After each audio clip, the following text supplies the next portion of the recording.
Very good morning to all of you. कैसे हैं सब? आई होप के सब बढ़िया होंगे। चलिए जी, चैप्टर 16 कंटिन्यू करते हैं। Transfer of property act 1882।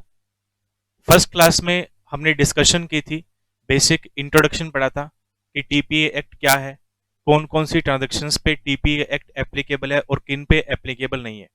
मतलब कौन कौन सी ऐसी ट्रांजेक्शन्स हैं या कौन कौन से ऐसे ट्रांसफर है जो टीपीए एक्ट में कवर नहीं होते।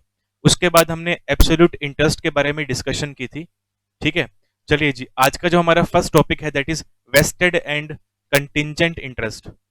वेस्टेड और कंटिंजेंट इंटरेस्ट क्या होता है, ये हमें आज समझना है। चलिए देखते हैं वेस्टेड एंड कंटिंजेंट इंटरेस्ट का मतलब क्या होता है। इसको हम एक एग्जांपल के थ्रू समझते हैं तो जल्दी हमें समझ आ जाएगा।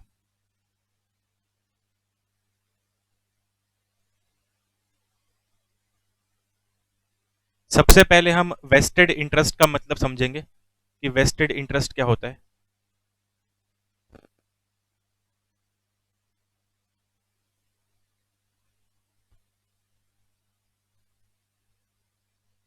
अब देखिए, जो वेस्टेड इंटरेस्ट है उसको फर्दर दो पार्ट में डिवाइड किया हुआ है। मतलब वेस्टेड इंटरेस्ट के फर्दर दो टाइप है।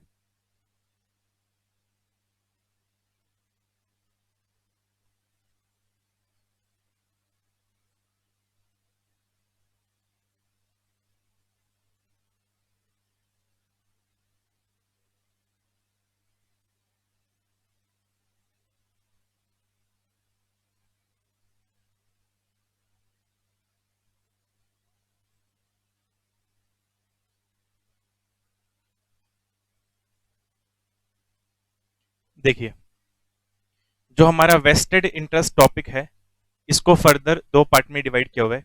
First one is vested in possession and second one is vested in interest. अब इनका मीनिंग क्या है उसको हम पहले एग्जांपल से समझते हैं, उसके बाद इनका मीनिंग नोट्स में जो लिखा है उसको हम पढ़ेंगे। देखिए, एक ये प्रॉपर्टी है,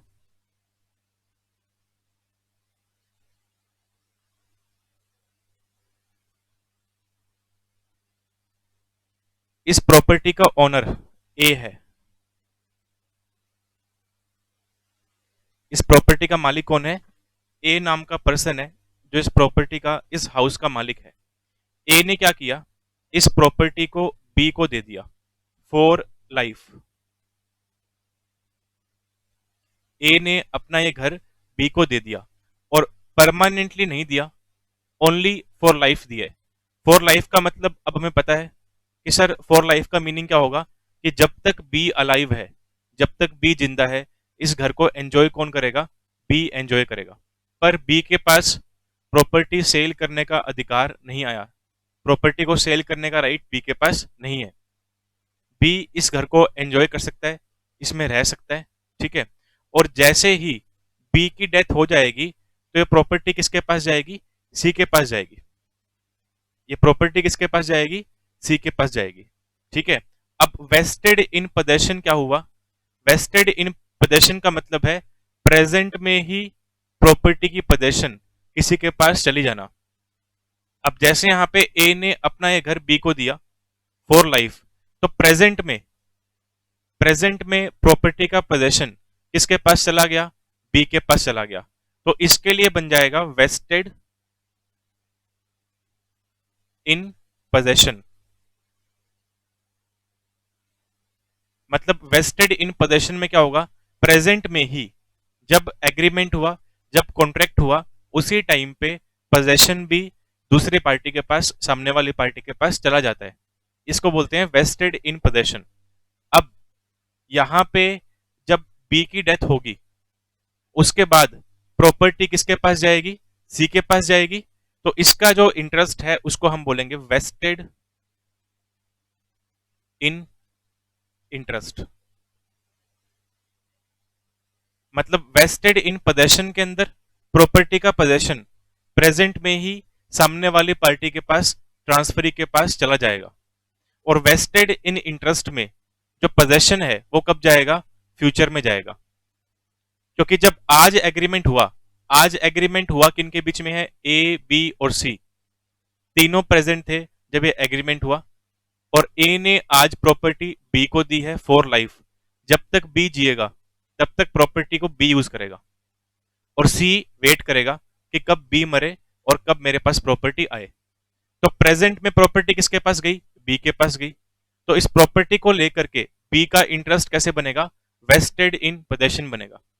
और सी वेट कर रहा है कि कब बी की डेथ हो, कब प्रॉपर्टी मेरे पास आए। मतलब सी के पास प्रॉपर्टी फ्यूचर में आने वाली है, और फ्यूचर में कब आने वाली है? जब बी की डेथ होगी। अब देखो, क्या बी की डेथ सर्टेन है?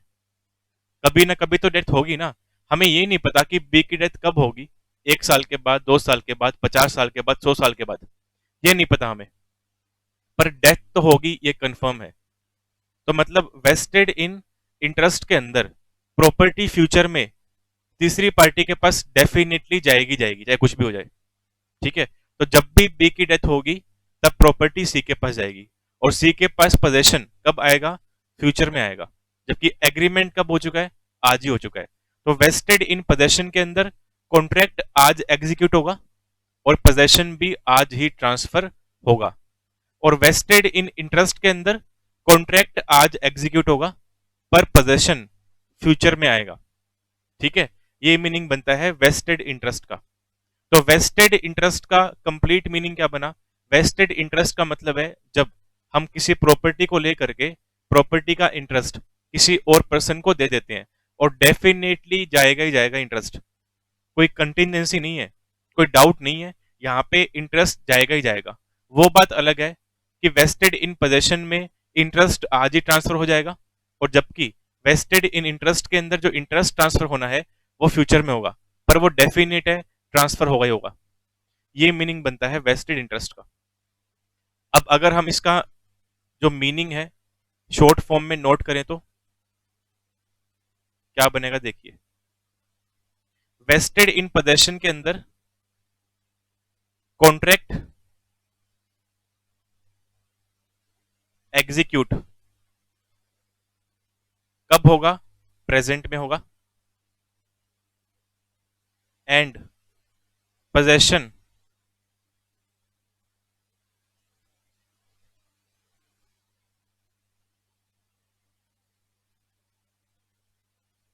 भी कब जाएगा? प्रेजेंट में जाएगा। वेस्टेड इन इंटरेस्ट के अंदर कॉन्ट्रैक्ट एग्जीक्यूट कब होगा? सर प्रेजेंट में होगा, आज ही होगा। ठीक है, एंड पोजेशन कब जाएगा? सर फ्यूचर में जाएगा। तो बस पोजेशन का जो खेल है वो अलग है। वेस्टेड इन पोजेशन के अंदर जो पोजेशन है वो आज ही चला जाएगा, और वेस्टेड इन इंटरेस्ट के अंदर पोजेशन फ्यूचर में जाएगा, पर वो डेफिनेट है, वो सर्टेन है, जाएगा ही जाएगा। ठीक है, ये बनता है वेस्टेड इंटरेस्ट का कंप्लीट मीनिंग। अब इसको देखते हैं नोट्स में क्या लिखा है। देखिए, the word vested is used in two different sense. It may mean vested in possession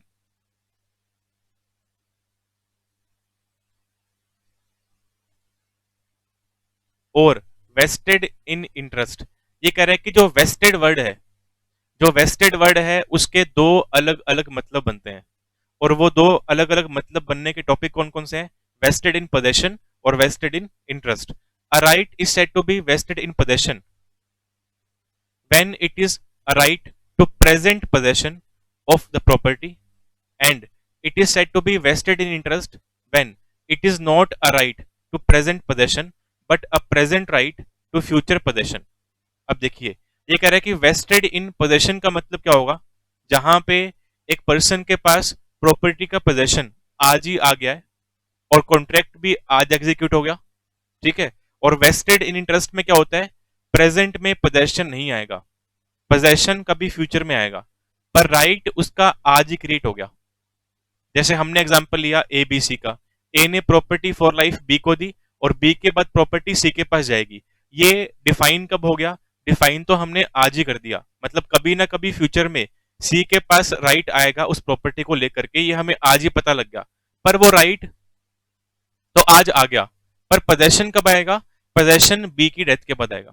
ठीक है, फॉर एग्जाम्पल, अब इन्होंने एग्जाम्पल दिया हुआ है, if a land is given to A for life with a remainder to B, A's right is vested in possession whereas B's right is vested in interest. ये कह रहे हैं कि एक जमीन है जो ए को दी गई, ठीक है, उसके बाद वो जमीन किसके पास जाने वाली है, बी के पास जाने वाली है। रिमाइंडर का मतलब कल पढ़ा था हमने, लास्ट क्लास में पढ़ा था। रिमाइंडर का मीनिंग क्या था कि जो पर्सन वेट कर रहा है कि मेरे पास प्रॉपर्टी कब आएगी, तो हमारे वाले एग्जांपल में ए बी सी थे, ए ने प्रॉपर्टी बी को आज दे दी और सी वेट कर रहा है बी के मरने की, तो सी वहां पे रिमाइंडर था। इस एग्जांपल में दो पार्टी दे रखी है, ए और बी, मतलब पहले प्रॉपर्टी ए के पास आई है, फॉर लाइफ आई है प्रॉपर्टी ए के पास, और जैसे ही ए की डेथ हो जाएगी तो वो प्रॉपर्टी रिमाइंडर के पास चली जाएगी, और रिमाइंडर कौन है यहाँ पे, बी है। तो ए का जो इंटरेस्ट है वो बन गया वेस्टेड इन पोजेशन, क्योंकि ए का राइट भी आज क्रिएट हो गया और पोजेशन भी उसके पास आज ही चला गया। और जबकि जो बी का इंटरेस्ट है वो कैसा बना, राइट क्रिएट हुआ आज पर पोजेशन आएगा फ्यूचर में, तो बी का जो इंटरेस्ट है वो बन गया वेस्टेड इन इंटरेस्ट। उसके बाद नेक्स्ट आओ आगे, अब हम पढ़ते हैं, देखो एग्जाम्पल हो गया, उसके बाद बोल रहे हैं therefore an interest is said to be vested when it is not subject to any condition. तो कह रहे हैं वेस्टेड इंटरेस्ट क्या हुआ, वेस्टेड इंटरेस्ट वो इंटरेस्ट है जिसमें इंटरेस्ट ट्रांसफर होता है बिना किसी कंडीशन के।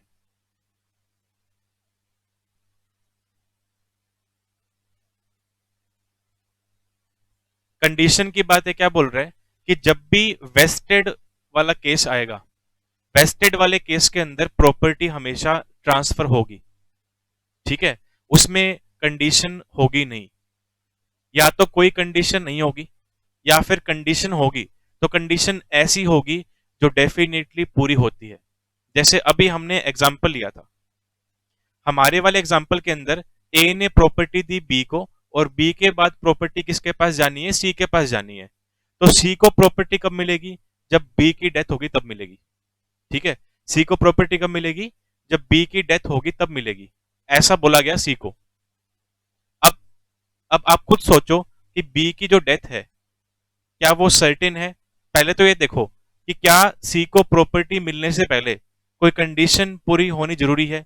सर डेफिनेटली हमने कंडीशन डाल दी है कि जब बी की डेथ होगी तभी प्रॉपर्टी सी के पास जाएगी, मतलब सी के पास जो प्रॉपर्टी ट्रांसफर होगी वो प्रॉपर्टी ट्रांसफर तभी होगी जब पहले कंडीशन पूरी होगी, ठीक है, और ये कंडीशन ऐसी है जो 100% पूरी होनी होनी है। तो वेस्टेड के अंदर या तो कोई कंडीशन होगी ही नहीं ट्रांसफर को लेकर के, या फिर कंडीशन होगी तो वो कंडीशन ऐसी होगी जो सर्टेन है, जो कभी ना कभी कंप्लीट होनी है। टाइम पीरियड से मतलब नहीं है कि कंडीशन पूरी कब होनी है, मतलब इस बात से है कि कंडीशन पूरी होनी जरूरी है। अब सी के पास प्रॉपर्टी तभी जाएगी जब बी की डेथ होगी, और बी की डेथ सर्टेन है, डेथ तो सबकी सर्टेन है, तो बी तो कोई स्पेशल केस है नहीं यहाँ पे, ठीक है। तो जब भी बी की डेथ होगी तब ही प्रॉपर्टी सी के पास जाएगी। तो यहाँ पे सी के ट्रांसफर को लेकर के कंडीशन लगी हुई है, और जबकि ए ने जो बी को प्रॉपर्टी दी थी उस केस में कोई भी कंडीशन नहीं थी। तो वेस्टेड के केस के अंदर क्या बोल रहा है कि वेस्टेड में या तो कंडीशन होगी ही नहीं, या फिर कंडीशन होगी तो ऐसी होगी जो कभी ना कभी पूरी होगी, और जब भी वो कंडीशन पूरी होगी तभी रिमाइंडर के पास प्रॉपर्टी ट्रांसफर हो जाएगी, ठीक है।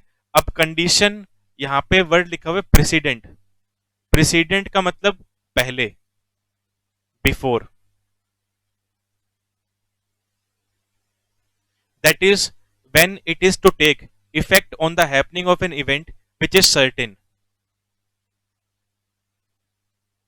whereas an estate is contingent when the interest to enjoyment depends upon the happening of an event which may or may not happen। अब देखो, अब इन्होंने क्या कर दिया, वेस्टेड इंटरेस्ट और कंटिंजेंट इंटरेस्ट जो हमारा टॉपिक था उन दोनों को कंबाइन कर दिया। ये कह रहा है कि वेस्टेड के अंदर, वेस्टेड के अंदर या तो कंडीशन होगी ही नहीं, या फिर कंडीशन होगी तो वो डेफिनेटली सर्टेन कंडीशन होगी, ठीक है, और जैसे ही वो कंडीशन पूरी हो जाएगी तो प्रॉपर्टी रिमाइंडर के पास चली जाएगी। आगे क्या बोल रहा है, whereas an estate in contingent. अब हम पढ़ रहे हैं कंटिंजेंट इंटरेस्ट क्या होता है। कंटिंजेंट का मतलब डाउटफुल, कि हो भी सकता है और नहीं भी हो सकता।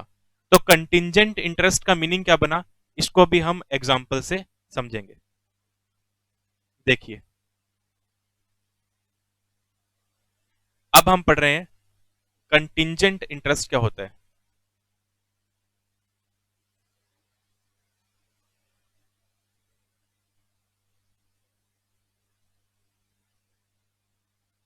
एक प्रॉपर्टी है, फिर से ओनर है इसका ए,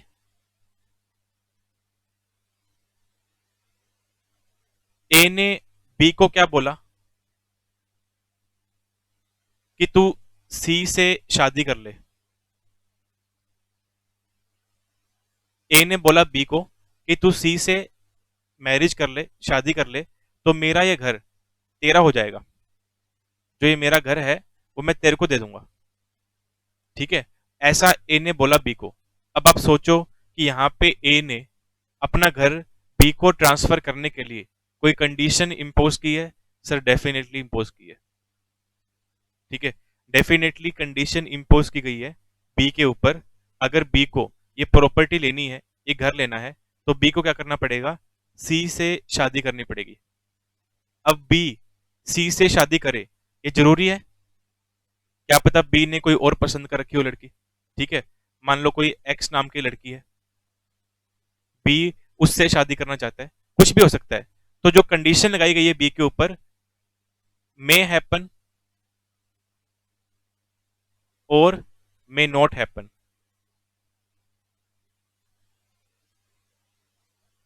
कंडीशन पूरी हो भी सकती है और नहीं भी पूरी हो सकती, दोनों ही बात है। अगर कंडीशन पूरी हो जाएगी तो ट्रांसफर हो जाएगा, अगर कंडीशन पूरी नहीं होती तो प्रॉपर्टी बी के पास नहीं जाएगी। ये लिखा हुआ है कंटिंजेंट इंटरेस्ट के लिए। मतलब कंटिंजेंट इंटरेस्ट में डेफिनेटली कंडीशन होगी ही होगी। वेस्टेड के अंदर कंडीशन हो जरूरी नहीं है, कंटिंजेंट के अंदर जो कंडीशन होगी वो पूरी हो भी सकती है और नहीं भी, दोनों बात है। और जबकि वेस्टेड में अगर कंडीशन होगी तो वो डेफिनेटली सर्टेन कंडीशन होगी, वो कंडीशन पूरी होगी ही होगी और वैसे ही होगी जैसी बताई गई है, ठीक है। तो कंटिंजेंट इंटरेस्ट के अंदर कंडीशन पूरी कर दो, प्रॉपर्टी ले लो। कंडीशन पूरी नहीं होगी तो प्रॉपर्टी नहीं मिलेगी। अब इसको पढ़ते हैं। एग्जाम्पल दिया हुआ इन्होंने कंटिंजेंट इंटरेस्ट का। Thus a gift to A on the death of B creates a vested interest in A even during the lifetime of B, for there is nothing more certain than death. अब इन्होंने यहाँ पे wasted का example लिया हुआ है। पहले wasted में क्या बोल रहा है, देखिए, a gift to A on the death of B. कोई एक पर्सन है जिसने क्या बोला कि जब भी बी की डेथ होगी तो मैं तुझे प्रॉपर्टी गिफ्ट कर दूंगा। मतलब मान लो कोई एक एक्स नाम का पर्सन है, उसने ए को क्या बोला कि जब बी की डेथ हो जाएगी तो मैं मेरी प्रॉपर्टी तुझे दे दूंगा। ऐसा एक्स ने ए को बोला और प्रॉपर्टी ए के पास कब जाएगी, जब बी की डेथ होगी तब जाएगी। अब बी की डेथ सर्टेन है, आज नहीं तो कल, कभी ना कभी तो बी की डेथ होनी है। तो जब भी बी की डेथ होगी तो एक्स को वो प्रॉपर्टी ए को देनी पड़ेगी, ठीक है। ये तो हो गया वेस्टेड का एग्जांपल। आगे लिखा हुआ है but a gift to A on the marriage of B creates a contingent interest, for B may never marry at all but that contingent interest become vested if and when B marries। अब यहां पे क्या बोल रहा है, ए ने बोला B को कि तू शादी कर ले और मैं तुझे अपनी प्रॉपर्टी गिफ्ट में दे दूंगा। अब शादी करना या नहीं करना वो बी की मर्जी है। क्या पता वो शादी करे ही ना पूरी जिंदगी, और कर भी सकता है, दोनों ही बात है। शादी करना कोई सर्टेन इवेंट थोड़ा ना है कि होनी होनी है वो, ठीक है। तो बी अगर मैरिज करता है तो ए गिफ्ट देगा प्रॉपर्टी बी को, अगर बी मैरिज नहीं करेगा तो ए बी को कोई भी प्रॉपर्टी गिफ्ट में नहीं देगा। तो जो मैरिज वाला एग्जांपल था वो बन गया कंटिंजेंट इंटरेस्ट। जो मैरिज वाला एग्जांपल था हमारा वो क्या बन जाएगा, कंटिंजेंट इंटरेस्ट में फॉल कर जाएगा, ठीक है। तो ये थे हमारे दो तरह के इंटरेस्ट, एक वेस्टेड और दूसरा कंटिंजेंट। अब इनका हम डिफरेंस पढ़ते हैं। देखिए, हालांकि यूं तो हमें डिफरेंस समझ आ ही गया कि वेस्टेड इंटरेस्ट क्या होता है और कंटिंजेंट इंटरेस्ट क्या होता है, फिर भी एक बार देख लेते हैं तसल्ली के लिए। When an interest is vested, the transfer is complete. It creates an immediate proprietary interest in the property, though the enjoyment may be postpone to a future date. ये कह रहा है कि अगर हमने वेस्टेड इंटरेस्ट क्रिएट किया, vested interest create किया, तो उसमें ट्रांसफर डेफिनेटली पूरा होगा, उसमें प्रॉपर्टी ट्रांसफर होगी होगी। वो बात अलग है कि प्रॉपर्टी प्रेजेंट में ट्रांसफर होगी या फिर फ्यूचर में ट्रांसफर ट्रांसफर होगी। ठीक है, आगे लिखा हुआ है a contingent interest on the other hand is dependent upon the fulfilment of some condition which may or may not happen. और कह रहे हैं कि जबकि कंटिंजेंट इंटरेस्ट एक ऐसा इंटरेस्ट है जिसमें प्रॉपर्टी ट्रांसफर होगी या नहीं होगी, ये कंडीशन पे डिपेंड करेगा, और वो कंडीशन पूरी हो भी सकती है और नहीं भी। कंडीशन पूरी हो जाएगी तो प्रॉपर्टी भी ट्रांसफर हो जाएगी, कंडीशन पूरी नहीं होगी तो प्रॉपर्टी भी ट्रांसफर नहीं होगी। In other words, in case of vested interest, the owner's title is already perfect. In case of contingent interest, the title is yet imperfect but may become perfect on the fulfillment of stipulated condition. अब यहाँ पे क्या बोल रहा है, ये कह रहा है कि अगर हम इस पॉइंट को, फर्स्ट पॉइंट को अदर वे में समझें तो मीनिंग क्या बनेगा। ये कह रहा है कि वेस्टेड इंटरेस्ट के अंदर ओनरशिप दूसरे पर्सन के पास जाएगी ही जाएगी, ये कंफर्म हो चुका है। बस इतना नहीं पता आज जाएगी या फ्यूचर में जाएगी। ठीक है, आज चली जाएगी या फ्यूचर में जाएगी, फ्यूचर में कब जाएगी वो नहीं पता। और जबकि कंटिंजेंट के अंदर जो हम इंटरेस्ट क्रिएट करते हैं उसमें ओनरशिप जो है वो इम्परफेक्ट है। वो ओनरशिप परफेक्ट कब बनेगी, जब कंडीशन पूरी हो जाएगी, तब वो ओनरशिप सामने वाले के लिए परफेक्ट बन जाएगी। सेकंड डिफरेंस दिया हुआ है a vested interest takes effect from the date of transfer. A contingent interest, in order to become vested, is conditioned by a contingency which may not occur. अब कह रहे हैं कि वेस्टेड इंटरेस्ट के अंदर वेस्टेड इंटरेस्ट किस दिन active मान लिया जाएगा, किस दिन से इफेक्टिव मान लिया जाएगा। क्या चीज, वेस्टेड इंटरेस्ट, जिस दिन ट्रांसफर हुई है, जिस डेट को प्रॉपर्टी ट्रांसफर हुई है उस डेट से वेस्टेड इंटरेस्ट इफेक्टिव या एक्टिव मान लिया जाएगा। और जबकि कंटिंजेंट इंटरेस्ट जो है वो इफेक्टिव कब से माना जाएगा, जिस दिन कंडीशन पूरी होगी उस दिन वो ट्रांसफर इफेक्टिव माना जाएगा। थर्ड लिखा हुआ है a vested interest can not be defeated by the death of transferee before he obtains possession. A contingent interest may fail in case of death of transferee before the fulfilment of condition. अब देखो यहाँ पे क्या बोल रहे हैं, ए ने बोला बी को कि तू सी से शादी कर ले, तुझे मैं अपना घर गिफ्ट में दे दूंगा। तो ये केस कौन सा बना, पहले तो सोचो, वेस्टेड वाला केस बना या कंटिंजेंट का केस बना। सर ये केस बन रहा है कंटिंजेंट का, क्योंकि बी शादी करे सी से ये कोई जरूरी नहीं है, इट मे हैपन और मे नॉट हैपन। तो केस कौन सा बन गया, कंटिंजेंट का बन गया। अब बी सी से शादी करने से पहले ही उसकी डेथ हो गई, बी की, सी से शादी करने से पहले बी की डेथ हो गई। मतलब बी ने एग्री कर दिया था ए को कि ठीक है मैं सी से शादी कर लूंगा, पर शादी से मान लो एक महीना पहले या कुछ भी टाइम पहले, शादी करने से पहले बी की डेथ हो गई, मतलब कंडीशन पूरी होने से पहले बी की डेथ हो गई। तो क्या प्रॉपर्टी ए से बी के लीगल हेयर के पास ट्रांसफर होगी? सर नहीं होगी। क्यों नहीं होगी? क्योंकि कंडीशन पूरी नहीं हुई थी। सिर्फ हाँ बोल देना कि मैं शादी कर लूंगा, वो कंडीशन पूरा करने का मतलब नहीं है। कंडीशन पूरी कब मानी जाएगी? जब आप एक्चुअल में शादी कर लोगे। और बी सी से शादी करने से पहले ही डेथ हो गई बी की, उस केस में कंडीशन पूरी नहीं होती है, तो ए की वो जो प्रॉपर्टी है जो ए बी को गिफ्ट देने वाला था वो बी के लीगल हेयर के पास नहीं जाएगी।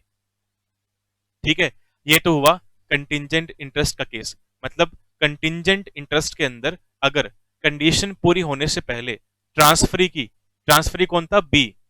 ट्रांसफरी की डेथ हो जाती है तो फिर वो ट्रांसफर खत्म हो जाएगा, वो ट्रांसफर वॉइड बन चुका है, क्योंकि कंडीशन पूरी होना पॉसिबल नहीं है और कंडीशन बी को ही पूरी करनी थी। तो बी तो चला गया, अब कंडीशन कैसे पूरी हो? तो वो ट्रांसफर होगा ही नहीं।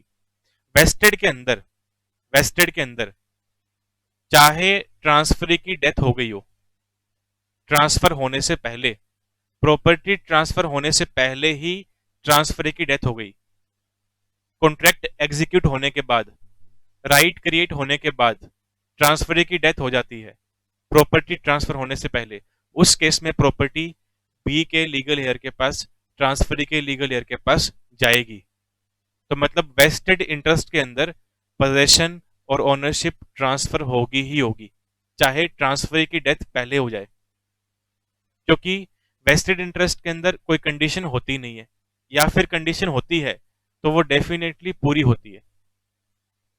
ठीक है, तो वेस्टेड के अंदर प्रॉपर्टी ट्रांसफरी के लीगल हेयर के पास जाती है, और जबकि कंटिजेंट के अंदर अगर ट्रांसफरी की डेथ पहले हो गई है कंडीशन पूरी करने से पहले, उस केस में प्रॉपर्टी ट्रांसफरर के पास ही रह जाएगी, लीगल हेयर के पास नहीं जाएगी। फोर्थ लिखा हुआ है, फोर्थ में भी सेम यही बात कर रहे हैं। फोर्थ में ऐसा लिखा है कि कौन सा केस ऐसा है, वेस्टेड वाला केस है या कंटिजेंट वाला केस है, जिसमें प्रॉपर्टी लीगल हेयर के पास जाती है। तो वेस्टेड वाले केस में डेफिनेटली प्रॉपर्टी लीगल हेयर के पास जाएगी, और जबकि कंटिजेंट में अगर कंडीशन पूरी करने से पहले ट्रांसफर की डेथ हो जाती है, उस केस में प्रॉपर्टी कभी भी लीगल हेयर के पास नहीं जाएगी। ठीक है, तो यहाँ पे हमने वेस्टेड और कंटिजेंट इंटरेस्ट को खत्म कर दिया, पढ़ लिया पूरा। अब हम चलते हैं आगे प्रॉपर्टी के मीनिंग पे। देखिए, हमारा जो टीपीए एक्ट बोल रहा है, हमारा जो ट्रांसफर ऑफ प्रॉपर्टी एक्ट बोल रहा है, इस एक्ट में, इस एक्ट के अंदर प्रॉपर्टी का मीनिंग क्या है अब हमें वो समझना है। प्रॉपर्टी का मतलब क्या बनता है वो समझ लें। इंट्रोडक्शन के अंदर डिस्कशन की थी हमने कि इस एक्ट में प्रॉपर्टी कौन कौन सी कवर है। सर, मूवेबल भी कवर्ड है, और कौन सी कवर्ड है, इमूवेबल भी कवर्ड है। पर मूवेबल प्रॉपर्टी कौन सी होती है उसका मीनिंग समझना है हमें, इमूवेबल प्रॉपर्टी कौन सी होती है उसका मीनिंग समझना है अब हमें। ठीक है, तो चलिए फिर।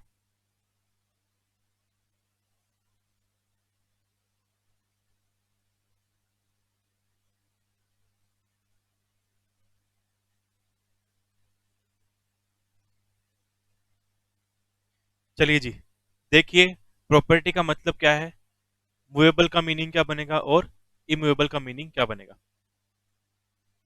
The term property signifies the subject matter over which the right of ownership or any less right carved out of ownership, that is mortgage right, is exercised। ये कह रहा है कि टीपीए एक्ट के अंदर, टीपीए एक्ट के अंदर transfer किसका होगा, प्रॉपर्टी का होगा। तो जो प्रॉपर्टी वर्ड है और जो प्रॉपर्टी टर्म है वो सब्जेक्ट मैटर है इस एक्ट का, क्योंकि हम यहाँ पे ट्रांसफर क्या कर रहे हैं, प्रॉपर्टी ट्रांसफर कर रहे हैं। तो जो चीज ट्रांसफर हो रही है, जिस चीज को लेकर के एग्रीमेंट किया जा रहा है, जिस चीज को लेकर के कॉन्ट्रैक्ट फॉर्म किया जा रहा है, वो सब्जेक्ट मैटर क्या है हमारा इस एक्ट के अंदर, प्रॉपर्टी है। तो कह रहा है कि चाहे आपको पूरे की पूरी प्रॉपर्टी, मतलब चाहे, मतलब जो आपका सब्जेक्ट मैटर है वो, उसमें ओनरशिप चाहे आपको पूरी की पूरी ट्रांसफर करनी है या फिर कम राइट्स ट्रांसफर करने हैं, दोनों ही केस में सब्जेक्ट मैटर क्या बनेगा, प्रॉपर्टी बनेगा। पूरे की पूरी ओनरशिप ट्रांसफर करनी है मतलब सेल की बात कर रहे हैं, तो इस एक्ट में सेल किस चीज की हो रही है, प्रॉपर्टी की हो रही है। ठीक है, उसके अलावा बोल रहे हैं अगर आपको कम राइट ट्रांसफर करने हैं, कुछ राइट अपने पास रखने हैं और कुछ राइट किसी और के पास ट्रांसफर करने हैं, तो मतलब मीनिंग किसका बन रहा है, रेंट, लीज, मॉर्गेज। क्योंकि इनके अंदर जो है प्रॉपर्टी में पूरा अधिकार, पूरा राइट दूसरी पार्टी के पास नहीं जाता, कुछ राइट ओनर के पास रहता है और कुछ राइट सामने वाली पार्टी के पास जाता है। ठीक है, तो दोनों ही केस में मतलब चाहे हमें कोई प्रॉपर्टी सेल करनी है, चाहे हमें कोई प्रॉपर्टी रेंट पे देनी है, चाहे हमें कोई प्रॉपर्टी लीज पे देनी है, चाहे मॉर्गेज पे देनी है, किसी भी फॉर्म में देनी है, सब्जेक्ट मैटर क्या बन रहा है हमारा, प्रॉपर्टी बन रहा है। The Act deals with various specific transfers regarding to immovable property and lays down general principles relating to transfer of both movable and immovable property। ये कह रहा है कि इस एक्ट में हम कुछ स्पेशल ट्रांसफर भी पढ़ेंगे। स्पेशल ट्रांसफर कौन कौन से थे, देखिए, स्पेशल ट्रांसफर हमने चार्ट में देखे थे, ये है हमारे स्पेशल ट्रांसफर। कौन सी प्रॉपर्टी को लेकर के? इमूवेबल प्रॉपर्टी को लेकर के। Sale, mortgage, lease, exchange, gift और एक्शनेबल क्लेम, ये हमारे स्पेशल ट्रांसफर है। तो कह रहा है कि जो ये एक्ट है, जो टीपीए एक्ट है, वो स्पेशल ट्रांसफर की भी बात करता है, जिसमें हम स्पेशल ट्रांसफर के अंदर ओनली कौन सी प्रॉपर्टी की बात करेंगे? इमूवेबल की बात करेंगे। उसके अलावा इस एक्ट में हम मूवेबल प्रॉपर्टी और अदर इमूवेबल प्रॉपर्टी की भी बात करते हैं। Chapter 2 of the act is divided into two parts. Part A deals with the rules regarding to both movable and immovable property. ये कह रहा है कि इस एक्ट का जो चैप्टर 2 है, इस एक्ट में जो चैप्टर 2 है उसको दो पार्ट में डिवाइड किया हुआ है।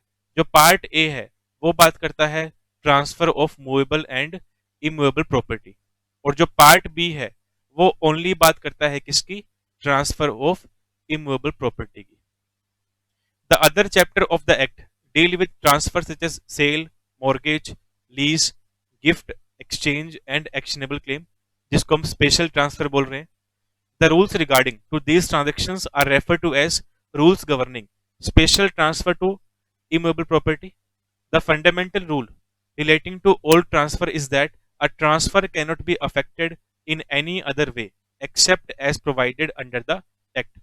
अब ये बोल रहा है कि इस एक्ट में जिस तरह से इस एक्ट के अंदर जिन जिन तरह से ट्रांसफर करना बताया है, आप सिर्फ उसी वे में, उन्हीं वे के अंदर ट्रांसफर कर सकते हो। चाहे कोई स्पेशल ट्रांसफर है, चाहे कोई नॉर्मल ट्रांसफर है, कैसी भी ट्रांसफर है, जैसा ट्रांसफर करने का प्रोसेस इस एक्ट में दिया हुआ है, आपको वही प्रोसेस अडॉप्ट करना पड़ेगा। उसके अलावा इस एक्ट से बाहर, इस एक्ट से आउटसाइड आप कोई भी ट्रांसफर करने का प्रोसेस अडॉप्ट नहीं कर सकते, ये बोल रहे हैं। Furthermore, the act states that certain kind of property which cannot be transferred at all. उसके बाद क्या बोल रहा है? इस एक्ट में कुछ प्रॉपर्टीज ऐसी भी दे रखी हैं जो कभी भी ट्रांसफर नहीं हो सकती। The first task is to define and distinguish between movable and immovable property. तो कह रहा है सबसे पहले हमारा काम क्या है? जो हमारा इस एक्ट का सब्जेक्ट मैटर है, दैट इज प्रॉपर्टी, उसको समझना कि मूवेबल क्या होती है और इमूवेबल प्रॉपर्टी कौन सी होती है। चलिए अब हम देखते हैं मूवेबल को। The TPA act does not define the term movable property. साफ साफ बोल दिया इसने कि हमारे एक्ट के अंदर मूवेबल प्रॉपर्टी का मीनिंग डिफाइंड नहीं है। मतलब टीपीए एक्ट में मूवेबल को लेकर के कोई भी डेफिनेशन नहीं दे रखी। फिर हम डेफिनेशन कहां से उठाएंगे? कौन से एक्ट में से उठाएंगे? उनकी बात कर रखी है।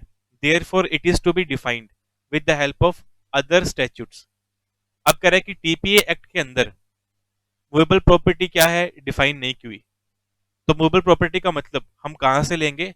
अदर लॉज, अदर एक्ट से उठाएंगे कि मूवेबल प्रॉपर्टी कौन सी होती है। For example, it has been defined in the general close act 1897। General close act में डिफाइन किया हुआ है किसको? मूवेबल प्रॉपर्टी को। और वहां पे मीनिंग क्या दिया हुआ है? Property of every description except immovable property. General close act क्या बोलता है कि हर एक वो प्रॉपर्टी, हर एक प्रॉपर्टी मूवेबल बनेगी। कौन सी? जो इमूवेबल नहीं होगी। जो प्रॉपर्टी इमूवेबल नहीं है वो क्या मानी जाएगी? मूवेबल मानी जाएगी। ऐसा कहां लिखा हुआ है? जनरल क्लोज एक्ट में लिखा हुआ है। द रजिस्ट्रेशन एक्ट दूसरी बात कर रहे हैं। रजिस्ट्रेशन एक्ट में क्या लिखा हुआ है? Movable property to include property of every description excluding immovable property but including standing timber, growing crops and grass. देखिए अब जो रजिस्ट्रेशन एक्ट है उसमें मीनिंग क्या दे रखा है मूवेबल प्रॉपर्टी का? ये कह रहा है कि हर प्रॉपर्टी मूवेबल है एक्सेप्ट इमूवेबल प्रॉपर्टी। जो प्रॉपर्टी इमूवेबल है वो मूवेबल नहीं है। जो प्रॉपर्टी इमूवेबल नहीं है उसे हम क्या मानेंगे? उसे हम मूवेबल मानेंगे। और साथ ही साथ स्टैंडिंग टिम्बर, ग्रोइंग क्रॉप्स और ग्रास, ये तीन भी क्या मानी जाएंगे? मूवेबल मानी जाएंगी। तो अभी हमने क्या पढ़ लिया? फर्स्ट पैरा में क्या लिखा हुआ था? फर्स्ट पैरा में साफ साफ लिखा हुआ है कि टीपीए एक्ट में मूवेबल प्रॉपर्टी को लेकर के कोई भी डेफिनेशन नहीं दे रखी। फिर हम डेफिनेशन कहां से उठाएंगे? सर हमने अभी दो एक्ट देख लिए, general close act and second one is registration act. उनके अंदर डिफाइन किया हुआ है इसको, मूवेबल को। जनरल क्लोज एक्ट क्या बोलता है? हर प्रॉपर्टी मूवेबल है पर इमूवेबल को छोड़ के, मतलब जो प्रॉपर्टी इमूवेबल नहीं है वो मूवेबल है। किसके हिसाब से? जनरल क्लोज एक्ट के अकॉर्डिंग। दूसरा हमने क्या पढ़ा? Registration act. उसमें क्या लिखा हुआ है? उसमें जो डेफिनेशन दे रखी है मूवेबल प्रॉपर्टी की, उसमें क्या डिफाइन किया हुआ है कि हर प्रॉपर्टी मूवेबल है except immovable property, but includes growing crops, grass और स्टैंडिंग टिम्बर। ये तीनों भी किस में कवर किए जाएंगे? मूवेबल में कवर किए जाएंगे। तो फर्स्ट पैरा में ये चीज डिफाइन की हुई थी। अब हम चलते हैं आगे सेकंड पैरा पे। For the purpose of law movable property is sometimes regarded as immovable property. अब कह रहे हैं कि कुछ केस ऐसे भी बनते हैं, कुछ केस ऐसे भी बनते हैं लॉ के अंदर जहां पे एक प्रॉपर्टी मूवेबल भी हो सकती है और वही प्रॉपर्टी इमूवेबल भी हो सकती है। ठीक है, मतलब ये क्या बोल रहा है कि कुछ केस लॉ के अंदर ऐसे बनेंगे जहां पे एक प्रॉपर्टी किसी एक सिचुएशन में मूवेबल बनती है और दूसरे सिचुएशन के अंदर वही प्रॉपर्टी क्या बन जाएगी? इमूवेबल बन जाएगी। ऐसा कैसे होगा वो देखिए। This may happen when a thing of chattel is attached or embedded in earth. Attached to earth का मतलब जुड़ी हुई है जमीन से, ठीक है। एम्बेडेड इन अर्थ का मतलब गड़ी हुई है जमीन में। इसका डेफिनेशन पढ़ा था हमने कि थिंग्स अटैच टू अर्थ का मीनिंग क्या बनेगा, ये पढ़ा था हमने। तो यहाँ पे क्या बोल रहा है? For example, if a machinery or a plant is installed on the land, the question arises whether the machinery or the plant is movable or immovable. ये कह रहा है कि मान लो एक जमीन पे एक प्लांट को इंस्टॉल किया हुआ है, एक मशीन को फिक्स किया हुआ है। कहाँ पे? जमीन पे, ठीक है। जमीन में एक प्लांट को, एक मशीन को फिक्स किया हुआ है। तो वो प्लांट या फिर वो मशीन मूवेबल है या इमूवेबल है, ये क्वेश्चन हमारे माइंड में आ रहा है। In order to find out whether such a thing or chattel is an immovable property or not, it is to find out the mode of annexation. अब कह रहे हैं कि जो क्वेश्चन आपके माइंड में आ रहा है कि एक प्लांट या एक मशीनरी जमीन पे फिक्स की हुई है, वो प्लांट और मशीनरी मूवेबल है या इमूवेबल है, ये जानने के लिए आपको क्या देखना पड़ेगा कि उसको जमीन से, उस प्लांट को, उस मशीनरी को जमीन से कैसे जोड़ा गया है। Of the thing and the object और पर्पस ऑफ सच एग्जिस्टेंस, और किस पर्पस से, किस ऑब्जेक्टिव से उस प्लांट को, उस मशीन को जमीन से जोड़ा गया है। तो कोई भी प्लांट, कोई भी मशीन जो जमीन से जुड़ी हुई है, अटैच किया हुआ है जिसको जमीन से, वो प्लांट, वो मशीनरी मूवेबल है या इमूवेबल है, ये जानने के लिए आपको दो चीज चेक करनी पड़ेगी। पहली चीज क्या? मोड ऑफ एनेक्सेशन, उसको जमीन से कैसे जोड़ा गया है। दूसरी चीज क्या? पर्पस ऑफ एनेक्सेशन, किस पर्पस से, किस ऑब्जेक्टिव से, किस मकसद से उस प्लांट को, उस मशीनरी को जमीन से जोड़ा गया है। If the machinery is fixed on the land permanently, then it becomes immovable property. अगर उस मशीन को, उस प्लांट को जमीन से इस तरीके से जोड़ा गया है कि वो परमानेंटली वहीं पे फिक्स हो गई है, वो मशीन, वो प्लांट परमानेंटली वहीं पे फिक्स हो गया है, इस तरीके से जोड़ा गया है, तो फिर वो प्लांट, वो मशीनरी क्या माना जाएगा सर? इमूवेबल प्रॉपर्टी मानी जाएगी। Whereas if the machinery or engine or any other thing is fixed on temporary basis, then it will be regarded as movable property. और कह रहे हैं कि अगर किसी मशीनरी को, किसी प्लांट को टेम्परेरी बेस पे जमीन से जोड़ा गया है ताकि काम पूरा होते ही उसको वहां से वापस अलग कर लिया जा सके, तो वो मशीनरी क्या बन जाएगी सर? वो मशीनरी मूवेबल बन जाएगी। जैसे कि जनरेटर हो गया, ठीक है, इलेक्ट्रिक जनरेटर हो गए जो, वो मूवेबल होते हैं क्योंकि उनको रेंट पे भी लेते हैं, उनको जैसे बिजनेस फर्म्स जो हैं, जहाँ पे इलेक्ट्रिसिटी का मेन काम होता है, हमको एक ऐसा बिजनेस कर रहे हैं जहाँ पे इलेक्ट्रिसिटी का मेन काम होता है। कोई प्रिंटिंग प्रेस है, इस तरीके से, ठीक है। अकेडमीज हो गई, इंस्टीट्यूट्स हो गए, तो वहाँ पे इलेक्ट्रिसिटी मेन है। तो उन्होंने क्या किया हुआ है, मान लो कोई इलेक्ट्रिक जनरेटर रेंट पे लिया हुआ है, ठीक है। तो जो बिल्डिंग है, जो प्रीमाइसेस है, जहाँ पे इंस्टीट्यूट है, जहाँ पे प्रिंटिंग प्रेस है, उसके बाहर उसको फिक्स किया होगा। अब रेंट पे है तो वो टेम्परेरी बेस पे फिक्स किया होता है, उसको कभी भी हम अलग कर सकते हैं नट वगैरह खोल के उसके। तो वो जनरेटर क्या माना जाएगा सर, मूवेबल माना जाएगा, ठीक है। तो कह रहे हैं कि कोई भी मशीनरी, कोई भी प्लांट जिसको जमीन से अटैच किया हुआ है, वो मूवेबल है या इमूवेबल है। ये देखने के लिए आपको क्या चेक करना है कि उस मशीनरी को, उस प्लांट को परमानेंटली अगर अटैच किया हुआ है वहीं पे, तो वो इमूवेबल है। टेम्परेरी बेस पे अटैच किया हुआ तो क्या बन जाएगा, वो मूवेबल बन जाएगा। आगे बोल रहे हैं 10, where the owner of a piece of land installed a bone mill along with machinery being held by iron bars which have been dug to a considerable depth, then it is permanent fixture and this will become immutable property. अब देखो यहाँ पे आपको एक example और दे रखा है कि एक एक फैक्ट्री है, एक मिल है, ठीक है, जहाँ पे एक मशीनरी को काफी डीप में जमीन के अंदर परमानेंटली फिक्स किया गया है, काफी डीप में ले जा करके। तो परमानेंटली फिक्स किया है तो मतलब क्या बन जाएगी वो मशीनरी, वो प्लांट क्या बन जाएगा, इमूवेबल बन जाएगा। Similarly the machinery installed on a cement platform and held in position by being attached to iron pillars fixed in the ground was held to be immovable property.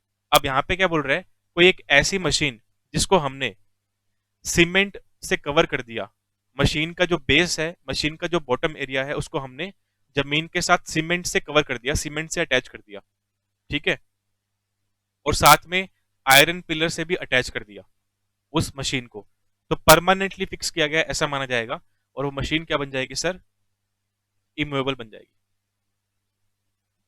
तो ये कुछ आपको एग्जांपल दे रखे थे कि कब कब एक प्रॉपर्टी मूवेबल बन सकती है और इमूवेबल भी बन सकती है, ठीक है। चलिए अब हम चलते हैं आगे, इमूवेबल का मतलब क्या होगा देखिए। तो मूवेबल का मतलब समझ आ गया हमको कि हमारा जो टीपीए एक्ट है उसमें मूवेबल कहीं पर भी डिफाइन नहीं है। तो हमने मूवेबल का डेफिनेशन कहाँ कहाँ से उठाया है, registration act and general close act. अब आ जाओ इमूवेबल पे। The term immovable is also not defined under the act. ये कह रहा है कि इमूवेबल प्रॉपर्टी का मतलब क्या होता है, ये भी डिफाइन नहीं है कहाँ पे, टीपीए एक्ट में। However, it is defined in the negative sense as immovable property does not include standing timber, growing crops और grass। अब कह रहे हैं कि इमूवेबल प्रॉपर्टी क्या है, वो तो टीपी एक्ट में नहीं डिफाइन किया हुआ, पर इमूवेबल प्रॉपर्टी कौन कौन सी नहीं है ऐसा डिफाइन किया हुआ है कहाँ पे, टीपी एक्ट में। तो कौन कौन सी नहीं है, स्टैंडिंग टिम्बर, ग्रोइंग क्रॉप्स और ग्रास। ये तीनों किस में कवर नहीं होते, आईपी में कवर नहीं होते। आईपी बोलते हैं शॉर्ट में इसको हम। द जनरल क्लोज एक्ट, अब हमने आईपी की डेफिनेशन भी कहां से ले रखी है, जनरल क्लोज एक्ट से उठा रखी है।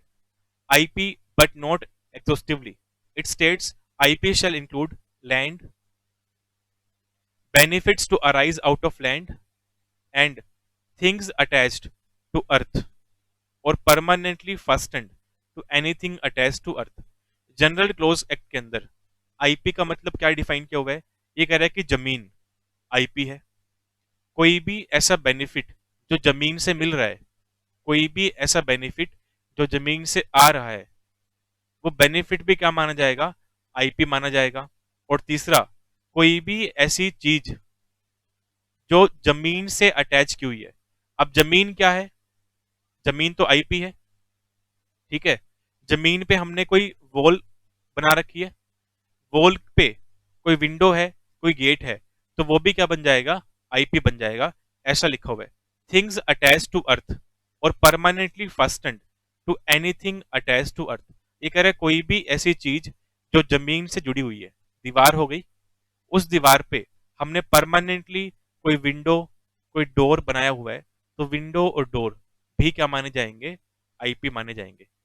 तो जनरल क्लोज एक्ट के अंदर आईपी का मतलब क्या दिया हुआ है, लैंड आईपी है, दूसरा कोई भी ऐसा बेनिफिट जो लैंड से अराइज हो रहा है वो भी आईपी है, और तीसरा जो लैंड है उस पे हमने कोई चीज अटैच कर रखी है, उस अटैच चीज, उस एम्बेडेड चीज के साथ, जमीन पे लैंड पे हमने कोई चीज एम्बेड कर रखी है, गाड़ रखी है, ठीक है, उस एम्बेडेड चीज के साथ कोई चीज अटैच्ड है परमानेंटली, डोर्स विंडोज, तो वो भी क्या बन जाएंगे सर, आईपी में कवर होंगे।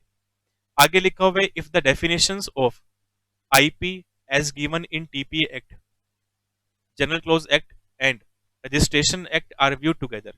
ये कह रहा है कि अगर हम आईपी की डेफिनेशन देखें, कौन से एक्ट में, टीपीए एक्ट में, जनरल क्लोज एक्ट में और रजिस्ट्रेशन एक्ट में, it is evident that they do not say what is IP, they only say what is either included or excluded. तो कह रहे हैं तीनों ही एक्ट में आईपी का मतलब क्या है ये तो नहीं डिफाइन किया हुआ, पर आईपी में क्या क्या इंक्लूड किया जाएगा, क्या क्या एक्सक्लूड किया जाएगा, ये जरूर डिफाइन किया हुआ है, ठीक है। तो कह रहे हैं कि आईपी का मतलब क्या बना, IP means land, benefit to arise out of land and things attach to earth और permanently fasten to anything attach to earth. Attach to earth का मतलब क्या बनेगा, रूटेड इन द अर्थ, कोई भी ऐसी चीज जो जमीन में, जिसकी जड़ें कहाँ है, जमीन में है, ठीक है, जैसे कि ट्रीज हो गए, शब्स, झाड़ियां वगैरह हो गई। कोई भी ऐसी चीज जो जमीन में गड़ी हुई है, वॉल्स और बिल्डिंग्स। कोई भी ऐसी चीज जो उस चीज से अटैच्ड है जो जमीन में गड़ी हुई है, ठीक है, वॉल्स और विंडोज, ऐसा सी में लिखा हुआ है। थिंग्स रूटेड इन अर्थ का मतलब क्या बनेगा, trees and shrubs are IP according to this definition subject to exception as to standing timber. तो ट्रीज और शब्स क्या बनेंगे सर, आईपी बनेंगी, पर स्टैंडिंग टिम्बर आईपी नहीं बनेगा, ऊपर डिफाइन किया हुआ था इसलिए। देखिए, स्टैंडिंग टिम्बर जो है वो आईपी में कवर नहीं होता, ऐसा टीपी एक्ट में लिखा हुआ है। थिंग्स एम्बेडेड इन अर्थ का मतलब क्या बनेगा, a house being embedded in the earth is IP and this is so even if it is sold for enjoyment as a house with an option to pull it down. The mode of annexation and object of annexations are the two tests to determine whether IP or not. तो जैसे मान लो जमीन पे घर बना हुआ है, तो जो घर है वो क्या माना जाएगा, आईपी माना जाएगा। तीसरा बोल रहा है attach to what is so embedded on earth, तो यहाँ पे क्या बोल रहा है, ऐसी चीज जो एम्बेडेड है जमीन पे, उससे कोई चीज परमानेंटली अटैच की हुई है, डोर्स विंडोज, एक घर की। तो जो डोर्स है, जो विंडोज है, वो किस में कवर होंगी, वो भी आईपी के अंदर कवर हो जाएंगी। उसके बाद नेक्स्ट लिखा हुआ है distinction between movable and immovable property. अब कह रहा है कि मूवेबल और इमूवेबल में डिफरेंस क्या हुआ, हम अभी डिफरेंस देख कर के आए हैं, पढ़ कर के आए हैं कि कोई भी ऐसी चीज जो परमानेंटली जमीन से जुड़ी हुई है, ठीक है, परमानेंट बेसिस पे उसको जमीन से जोड़ा गया है, तो वो थिंग, वो प्रॉपर्टी क्या बन जाएगी, आईपी बन जाएगी। अगर टेम्परेरी बेस पे जोड़ा गया तो क्या बन जाएगी, वो मूवेबल बन जाएगी। ऐसा डिफाइन किया हुआ है डिस्टिंक्शन के अंदर, ठीक है। चलिए फिर आज इतना ही पढ़ते हैं, बाकी हम पढ़ेंगे नेक्स्ट क्लास में। तब तक आपको ये रिवाइज करना है, कोई भी डाउट होगा तो आप मुझसे ले लीजिएगा व्हाट्सएप पे। चलिए, थैंक यू वेरी मच, मिलते हैं नेक्स्ट क्लास में।